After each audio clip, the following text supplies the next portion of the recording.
जी दोस्तों, exam race 2 में आपका स्वागत है। आज हम लाए हैं आरआरबी एनटीपीसी के लिए एंशिएंट हिस्ट्री पार्ट नंबर 5। जी दोस्तों, जो आपके एग्जाम के लिए बहुत ही महत्वपूर्ण क्वेश्चन है। जी दोस्तों, यदि अभी तक आपने हमारे चैनल को सब्सक्राइब नहीं किया है तो सब्सक्राइब करिए, लाइक करिए, शेयर करिए और कमेंट करिए। बेल आइकन पे हिट करना ना भूलिएगा ताकि नए नोटिफिकेशन आप तक पहले पहुंच सके। जी दोस्तों, चलते हैं पहला क्वेश्चन। जी दोस्तों, भारत के राष्ट्र चिन्ह में प्रयुक्त होने वाले सत्यमेव जयते किस उपनिषद से लिए गए हैं?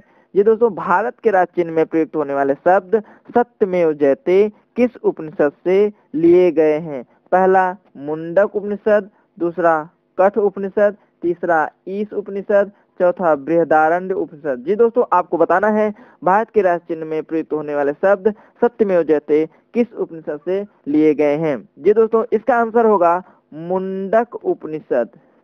जी दोस्तों, सत्यमेव जयते भारत के राष्ट्र चिन्ह में प्रयुक्त होने वाले शब्द सत्यमेव जयते मुंडक उपनिषद से लिया गया है। Next question.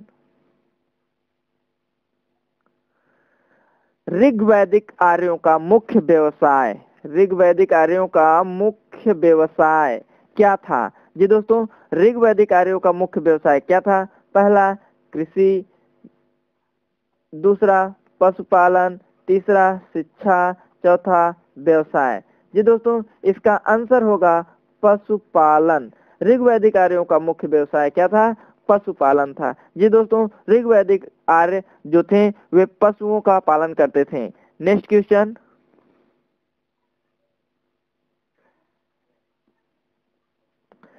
प्रथम विधि निर्माता कौन है? जी दोस्तों, प्रथम विधि निर्माता कौन है? पहला मनु, दूसरा चाणक्य, तीसरा चंद्रगुप्त, चौथा सेल्यूकस।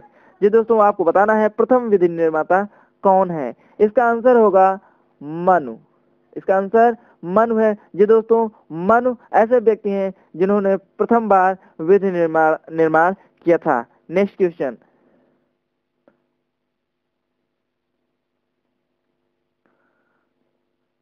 वैदिक धर्म का मुख्य लक्षण इनमें से किसकी उपासना था? वैदिक धर्म का मुख्य लक्षण इनमें से किसकी उपासना था?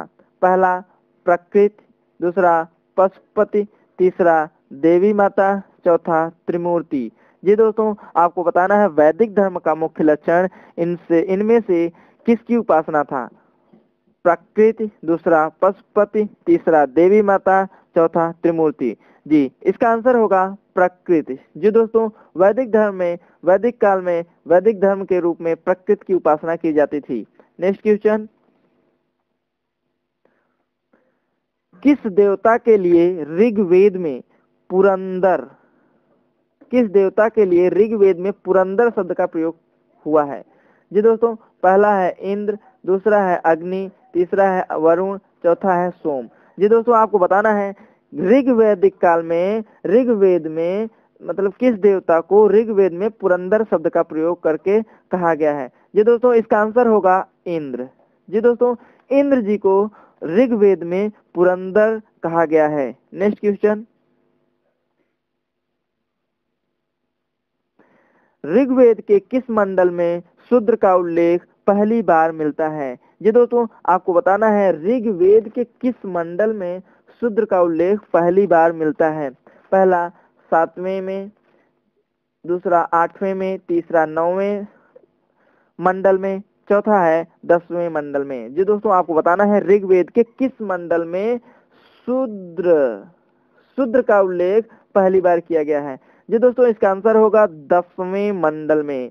जी दोस्तों, ऋग्वेद के 10वें मंडल में शूद्र शब्द का पहली बार उल्लेख किया गया था। जी दोस्तों, यदि अभी तक आप ये चैनल अभी तक सब्सक्राइब नहीं किए हैं तो सब्सक्राइब कर लीजिए, लाइक करिए, कमेंट करिए, बेल आइकन पे हिट करना ना भूलिएगा। चलते हैं नेक्स्ट क्वेश्चन।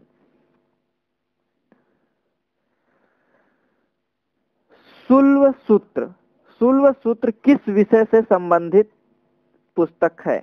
जी दोस्तों, आपको बताना है शुल्व सूत्र, शुल्व सूत्र किस विषय से संबंधित पुस्तक है? पहला है ज्यामिति, दूसरा है ज्योतिष, तीसरा है गणित, चौथा है खगोल। जी दोस्तों, आपको बताना है शुल्व सूत्र किस विषय से संबंधित पुस्तक है।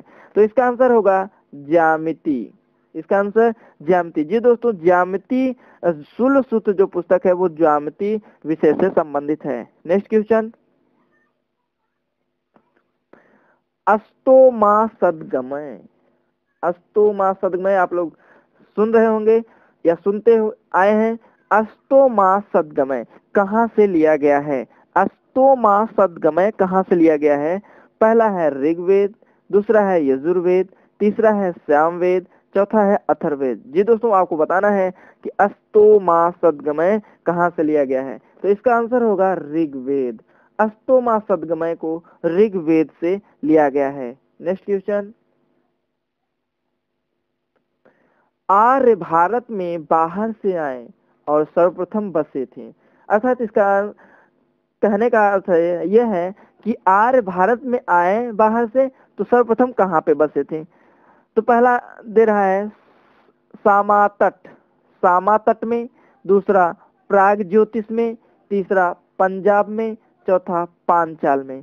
जी दोस्तों, आपको बताना है आर्य भारत में पहली बार आए तो सर्वप्रथम कहाँ पे बसे? इसका आंसर होगा पंजाब में। जी दोस्तों, आर्य भारत में पहली बार आए थे और सर्वप्रथम पंजाब में बसे थे। नेक्स्ट क्वेश्चन, न्याय दर्शन को प्रचारित किया था। न्याय दर्शन को प्रचारित किया था। पहला चार्वाक ने, गौतम ने, कपिल ने, जैमिनी ने। जी दोस्तों, आपको बताना है न्याय दर्शन का प्रचार किसने किया था? चार्वाक ने किया था, गौतम ने किया था, कपिल ने किया था, जैमिनी ने किया था। इसका आंसर है गौतम ने। जी दोस्तों, न्याय दर्शन को गौतम ने प्रचलित किया था। नेक्स्ट क्वेश्चन, ऋग्वेद में कुल कितने मंडल हैं? ऋग्वेद में कुल कितने मंडल हैं? जी दोस्तों, आपको बताना है ऋग्वेद में कुल कितने मंडल हैं। पहला है 7 मंडल, दूसरा है 8, तीसरा 9, चौथा है 10। जी दोस्तों, आपको बताना है ऋग्वेद में कुल कितने मंडल हैं।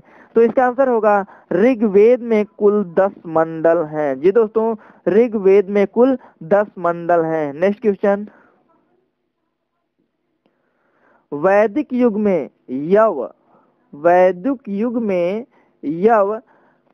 कहा जाता था। वैदिक युग में यव कहा जाता था।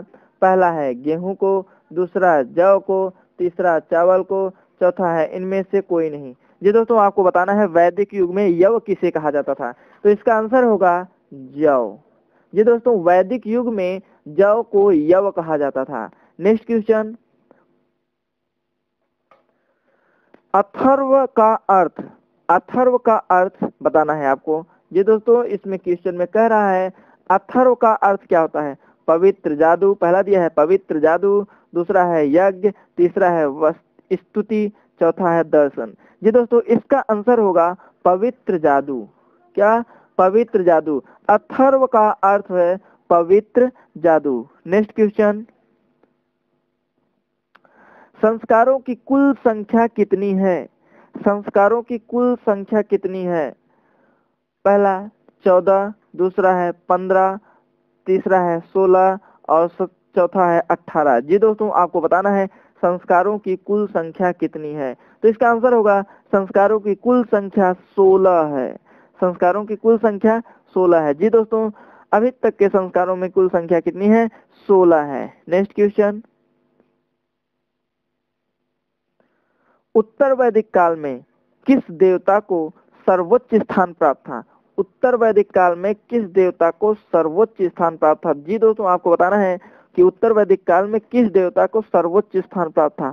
सबसे ऊपर कौन से देवता थे? पहला ऑप्शन दिया है प्रजापति, दूसरा इंद्र, तीसरा विष्णु, चौथा है रुद्र। जी दोस्तों, इसका आंसर होगा प्रजापति।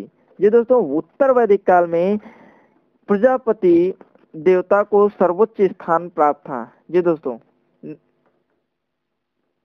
वीडियो आपको कैसा लगा कमेंट बॉक्स में कमेंट करना ना भूलिएगा। यदि अभी तक आपने हमारे चैनल को सब्सक्राइब नहीं किया है तो सब्सक्राइब करिए, लाइक करिए, शेयर करिए और कमेंट करिए। बेल आइकन पे हिट करना ना भूलिएगा ताकि नए नोटिफिकेशन आप तक पहले पहुंच सके। जी दोस्तों, ये वीडियो अपने दोस्तों को भी शेयर करिए ताकि वो भी इसका लाभ उठा सकें। जी दोस्तों, फिर मिलेंगे नेक्स्ट टॉपिक नेक्स्ट वीडियो के साथ।